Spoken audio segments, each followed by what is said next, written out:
We finally got the head back on the engine. It's all set to get buttoned up, but before I do that I just wanted to show you how I set the valve clearances on this bike. You need to do this when the head and the cover is tightened down and the cam chain tensioner is in place, but obviously when I do that I can't show you the rockers, so I will do this once I've got the head tightened down, but I just wanted to show you the principles of what I'm doing.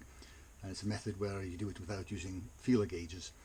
The ends of these, I don't know if you see, this is the end of the tappet here that hits the valve, the top of the valve, and you can see it's not quite perfectly flat, and you can find some issues about when you're trying to measure the valve clearances between this and the top of the valve.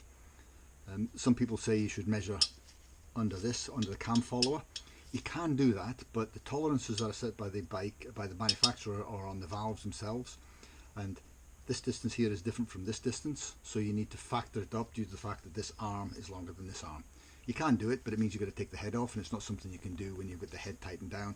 So most people will try and set the clearance on this side, and when you do that, you sometimes have issues getting the feeler gauges in. You have to make with special feeler gauges.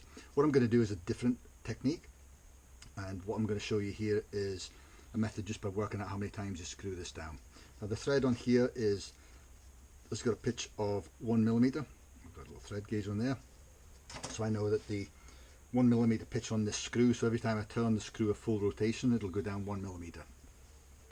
I need these valve clearances, so I need 0.2mm on the exhaust tappets, and that means that is when it's down completely. If I back it out 1/5 of a turn, that will give me the right clearance. So I'm calculating the clearance based on the pitch of that thread.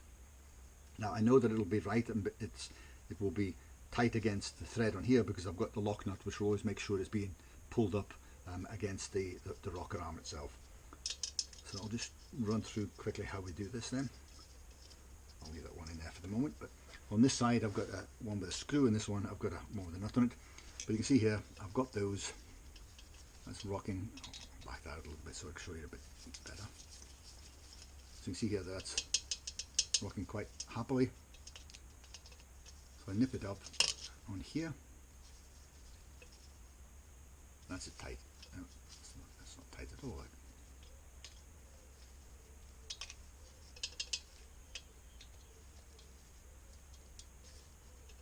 Still a little bit of clearance in that. You see there is now no clearance on there at all. So now what I do is, because that is on the inlet, I need to back it out 1/7 of a turn. It's actually 6.666 of a turn, or 54 degrees. And if I back that out by that much, which is about that much, that clearance is now correct for that tappet. Same one here. So if I do it on this side, you can see it's really, really loose. I'll try and screw this in. I'll try not to take up too much of your time. I'll probably fast forward through this bit.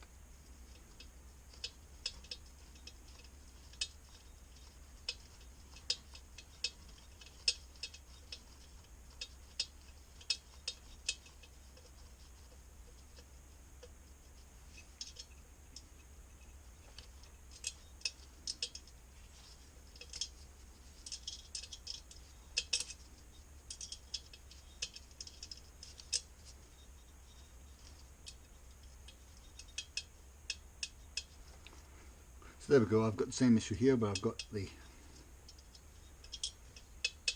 rocker arm is now rocking. You can hear it. You can hear this clearance in there.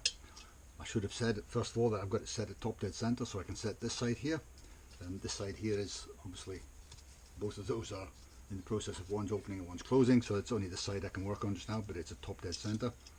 I feel it rocking. I'll just tighten that up until such times it stops.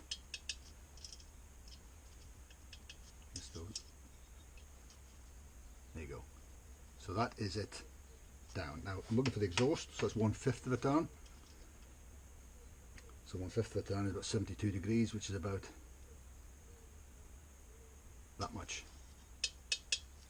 And I've got the valve clearance that I need for the exhaust and for the inlet. All I need to do is, I just need to hold that in position while I use this spanner here to tighten up that nut. As long as I hold that in position, I know that I will have maintained the valve clearance that I need.